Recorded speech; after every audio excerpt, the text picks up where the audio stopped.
আমার যে পৃথিবীর সবচেয়ে বড় সুখ লাগছে, যে সুখ আমি আমি আমার বাচ্চার কাছে পাইমু। একজন বাবার যে সবচেয়ে বড় সুখ হলে তার সন্তান, এর চেয়ে বড় শান্তি আর কিছু হইতে পারে।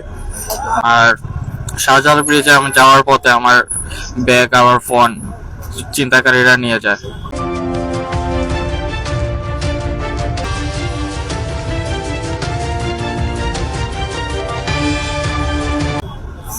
এরপরে আমি ঢাকা গিয়েছিলাম, ঢাকা থেকে এখানে এসেছিলাম, ঢাকা থেকে এখানে এসে এখানেই কাজের জন্য খুঁজছিলাম, কাজ করছিলাম, কিন্তু কাজ পাই নাই, এই জন্য এখানে চলে এসেছি। এর মধ্যে তুমি ঢাকা গিয়েছিলা?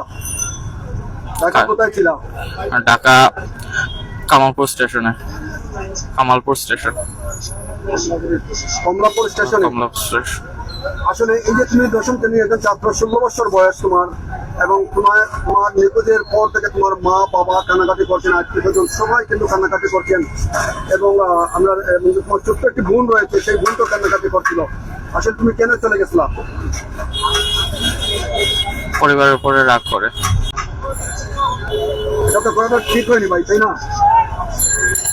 আচ্ছা, আমরা কথা বলবো অনেক দাসের বাবার সাথে কথা বলবো। প্রিয় দর্শক, এই মুহূর্তে আসলে লাখ লাখ টাকা থাকতে পারে, কিন্তু একজন মানুষের বাচ্চা কাচ্চা না থাকলে তার কি সুখ থাকতে পারে? আমার সবচেয়ে বড় সম্পদ হলো আমার পৃথিবীর সবচেয়ে বড় স্বর্গ হইলে আমার বাচ্চা। আমি আমার বাচ্চারা বেঁচে আর কিচ্ছু চাই না। আচ্ছা, যে মোবাইল সাথে ছিল, অনেকের সাথে যে মোবাইল এবং ব্যাগ ছিল, সেই মোবাইল এবং ব্যাগগুলো কোথায়? অনেক এগুলা নিয়ে গেছে, চুরি হয়ে গেছে। কে নিয়েছে? ছিনতাইকারীরা। ছিনতাইকারী নিয়ে গেছে। কোন জায়গা থেকে নিয়েছে? শাহজালাল ব্রিজ। শাহজালাল ব্রিজ থেকে নিয়েছে। দিন নাকি রাতে নিয়েছে? রাতে। রাত কটার দিকে নিয়েছে? 12টা। রাত 12টার দিকে। নতুন ব্রিজ।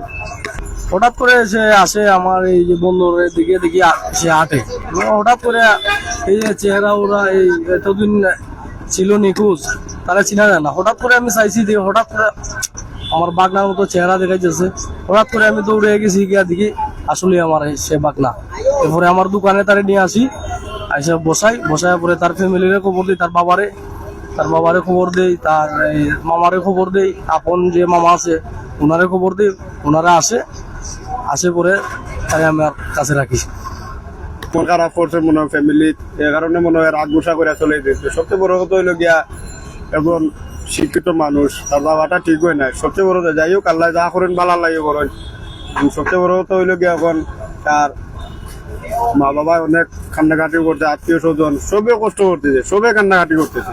তো আমরা আমার এলাকারই বাহুবল এলাকায় থাকে তারা, তো আমারও দেখিয়া খুব কষ্ট লাগছে, মানে শুনিয়া খুব কষ্ট লাগছে। তার যে আম্মু, মানে উনি খুব কান্নাকাটি ওঠে।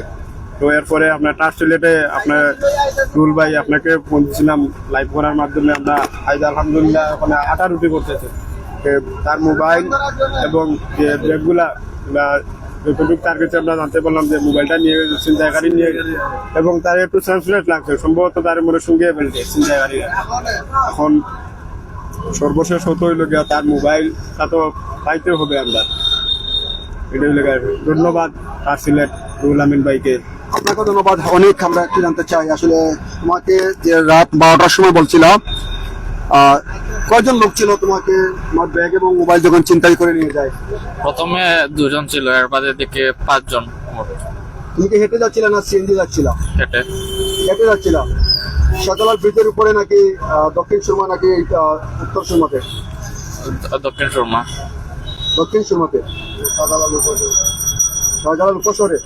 ওদিকেই, এদিকে ঠিক জায়গা চিনি না। আর কখনো যাও নাই সেখানে? মানে রসবি পার হয়ে গেছে ফুলটারে গিয়ে শাহজালাল ব্রিজের উপরে আমার লাগে তারে মানে সঙ্গে একটা কিছু দিছে হয়তো, মানে মানে বলতে পারতেছে না যে আমার যতটুকু লাগে। এরকম মানুষ যে আবার জিনিসপত্র না হইলে আবার ঢাকায় চলে গেছে, আবার ঢাকা থেকে না আপনি চলে আসছে, হয়তো তার কোনো একটা জিনিস শুঙ্গাইছে, শুঙ্গানোর কারণে তার সেন্স এখনো তার ঠিক হয় নাই।